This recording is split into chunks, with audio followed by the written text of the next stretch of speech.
नमस्कार, मी ॲस्ट्रो स्मितागिरी.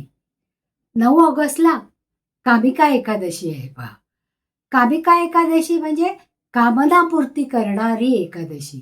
आणि यावेळेस येणाऱ्या एकादशीला तर त्रिपुष्कर योग आलेला आहे, की ज्याच्यामुळे याचं पावित्र्य आणि याच्यामधून मिळणारी ऊर्जा ही जास्त प्रमाणात आहे.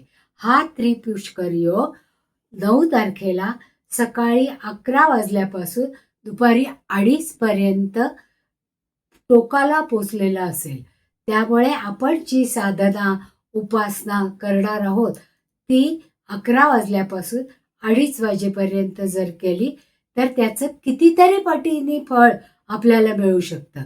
कारण एकादशीला ही पुण्यदायी असते असं म्हणतोच आपण.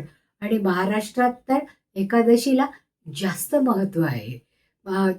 त्यासाठी जास्तीत जास्त उपवास केला जातो, हलका आहार घेतला जातो आणि जप, तप, साधना, कीर्तन, भजन अशासारखे उपक्रम राबवले जातात. आणि या त्रिपुष्कर योगामध्ये जर आपण हे सगळं केलं तर आपली इच्छापूर्ती, मग पैशाच्या संदर्भात असू दे, नोकरीच्या संदर्भात असू दे, विवाहाच्या संदर्भात असू दे, आर्थिक प्राप्तीच्या संदर्भात असू दे, कर्जमुक्तीच्या संदर्भात असू दे, किंवा आपल्याला जे काही हवं आहे इच्छापूर्तीसाठी ते सगळं मिळवण्यासाठी या काळामध्ये जर आपण जास्त उपासना केली आणि प्रार्थना केली तर त्याचं फळ नक्कीच आपल्याला मिळणार आहे.